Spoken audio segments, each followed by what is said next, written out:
Hello friends, मैं हूं किशन और एडवोकेट और आप देख रहे हैं लीगल नॉलेज केडी।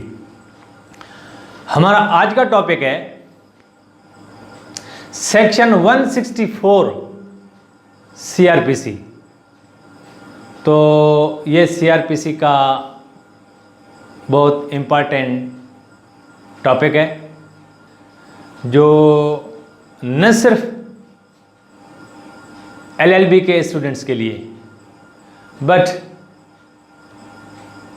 उन हजरात के लिए जो लीगल प्रोफेशन में हैं और वो जो लीगल एग्ज़ाम देना चाहते हैं। तो आइए जानते हैं section 164 CrPC. Section 164 CrPC India में सीआरपीसी 1973 कहते हैं और पाकिस्तान में सीआरपीसी 1898। इंडिया में सीआरपीसी 1973 और पाकिस्तान में सीआरपीसी 1898। तो हम समझते हैं कि सेक्शन 164 सीआरपीसी क्या है, इसमें क्या प्रोविजन दी हुई है।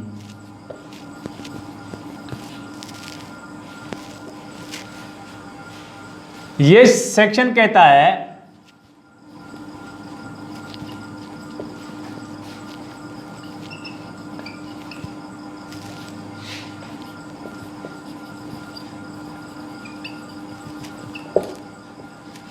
Power to record statements and confessions. Power to record statements and confessions. ये सेक्शन जुडिशियल मजिस्ट्रेट और मेट्रोपॉलिटन मजिस्ट्रेट को पावर देता है स्टेटमेंट्स और कन्फेशंस रिकॉर्ड करने का।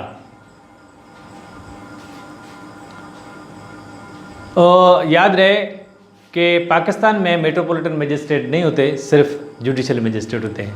ये इंडिया में होते हैं। तो इसमें सिर्फ स्टेटमेंट और कन्फेशन की बात की। तो हम सिर्फ इन दो चीज़ों को समझना चाहते हैं।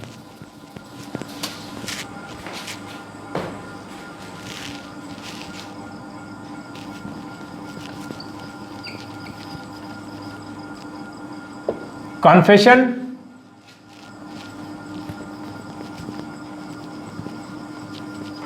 और स्टेटमेंट्स।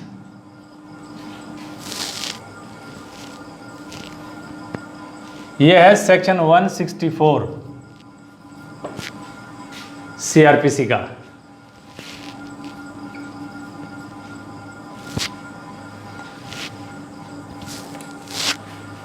तो इसमें चंद पॉइंट जो है वो ब्रीफली हम समझते हैं। नंबर फर्स्ट पे ये देखते हैं कि कन्फेशन क्या है, स्टेटमेंट क्या है, इन दोनों के दरमियान डिफरेंस क्या है। तो इनको डिफाइन करके देखते हैं। Confession is the statement of accused in which he admits the alleged offense। ये accused की वो स्टेटमेंट है मैजिस्ट्रेट के सामने अंडर सेक्शन 164, जिसमें वो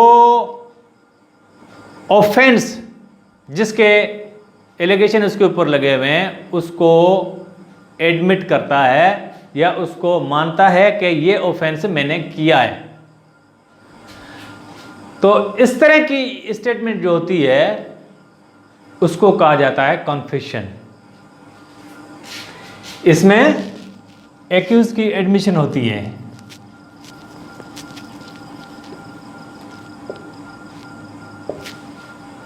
ऑफेंस कमिट करने की।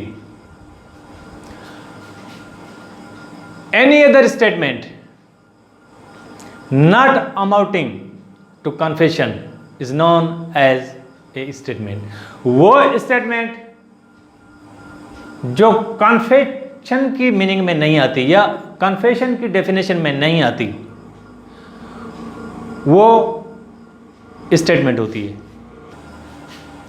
उसमें ऑफेंस की एडमिशन नहीं होती, नो एडमिशन।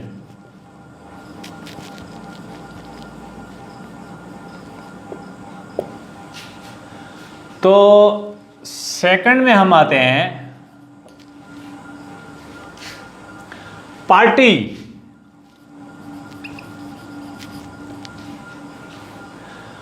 कौन कौन सी पार्टी कन्फेशन रिकॉर्ड करा सकती है और कौन सी स्टेटमेंट रिकॉर्ड करा सकती है? कन्फेशन सिर्फ एक्यूज रिकॉर्ड करा सकता है और कोई नहीं रिकॉर्ड करा सकता। एक्यूज्ड। और स्टेटमेंट, इसमें एक्यूज्ड रिकॉर्ड करा सकता है, विक्टिम रिकॉर्ड करा सकता है एंड कोई भी विटनेस रिकॉर्ड करा सकते हैं। इसके बाद नंबर 3 पे हम आ जाते हैं, स्टेज। केस का कौन सा स्टेज होता है जब कन्फेशन और स्टेटमेंट रिकॉर्ड होती है अंडर सेक्शन 164 सीआरपीसी? तो ये स्टेज होता है ड्यूरिंग द इन्वेस्टिगेशन। इसके बाद भी बिफोर कमेंसमेंट ऑफ इंक्वायरी और ट्रायल। ट्रायल या इंक्वायरी के शुरू होने से पहले ये स्टेज है, इसमें ये दोनों कन्फेशन और स्टेटमेंट रिकॉर्ड हो सकती हैं। तो ये इसके स्टेज होता है during the investigation,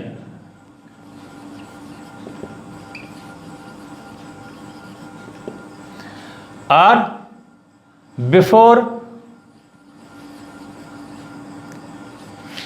commencement of inquiry or trial।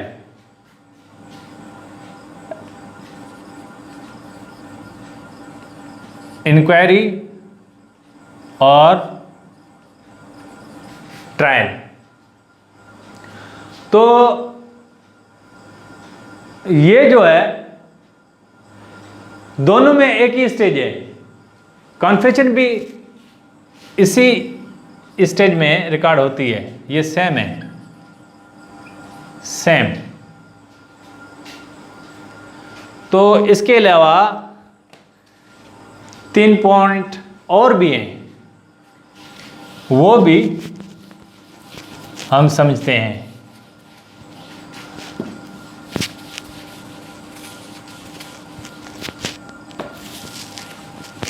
तो ये हो गए 3 और।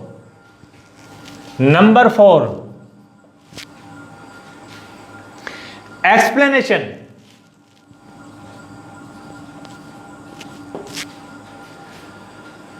जब कॉन्फेशन रिकॉर्ड होती है उससे पहले मैजिस्ट्रेट एक्यूज्ड को एक्सप्लेनेशन देता है या उसको वार्निंग देता है कि ये आप कॉन्फेशन रिकॉर्ड करा रहे हैं, ये ज़रूरी नहीं है ये आप वॉलंटरली रिकॉर्ड करा रहे हैं या आपके ऊपर किसी का प्रेशर है।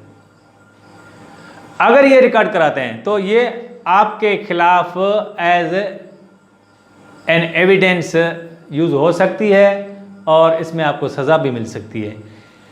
ये सब कुछ उसको बताता है। उसके बाद जब वो मैजिस्ट्रेट समझता है कि ये वॉलंटरली है तो वो रिकॉर्ड करता है। वो रिकॉर्ड करता है, उसके बाद जो वो पूरा लिखता है उसके नीचे इसके बारे में लिखता है और साइन वगैरह भी करता है। अगर ये नहीं होता तो वो उस तरह की जो स्टेटमेंट कन्फेशन होती है उसको कन्फेशन नहीं माना जाएगा। तो ये वार्निंग देता है मैजिस्ट्रेट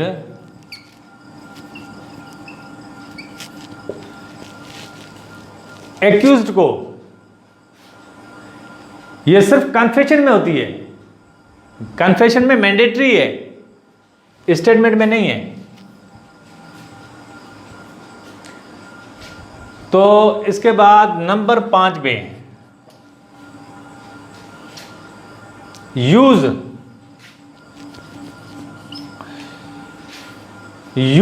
ऑफ स्टेटमेंट और कन्फेशन, ये कहाँ कहाँ यूज होती है और कैसे यूज होती है। तो confession can be used as an substantive evidence against accused. तो ये एक्यूज्ड के खिलाफ सब्सटेंटिव एविडेंस इस्तेमाल हो सकती है।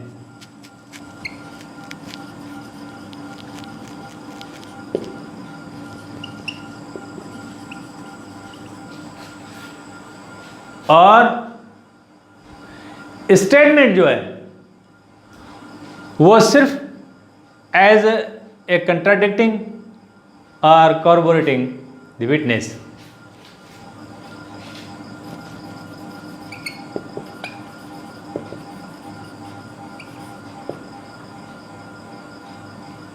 एंड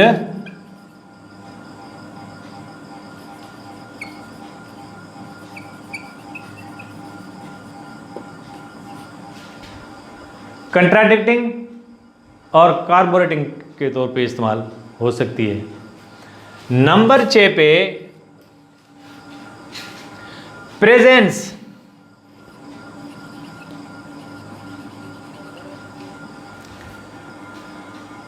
जब स्टेटमेंट रिकॉर्ड होती है तो उसमें एक्यूज्ड की प्रेजेंस की कितनी अहमियत या उसकी इंपॉर्टेंस होती है। ये सिर्फ स्टेटमेंट में, कन्फेशन में नहीं। कन्फेशन में तो ये एक्यूज्ड खुद रिकॉर्ड कराता है, वो तो अंडरस्टूड है, इसमें प्रेजेंस होता है। और स्टेटमेंट की बात कर रहे हैं तो statement recorded in absence of accused cannot be used as an evidence against an accused. जब स्टेटमेंट रिकॉर्ड होती है तो उसमें एक्यूज्ड प्रेजेंट होता है और उसको क्रॉस एग्जामिनेशन का भी मौका मिलता है। तो इसमें एक्यूज्ड की प्रेजेंस लाजमी होती है। अब मैं उम्मीद करता हूं कि आज का lecture section 164 CRPC power to record statements and confessions आपको समझ में आ गया होगा। चैनल को सब्सक्राइब करना मत भूलिएगा। Thank you so much to all of you for watching.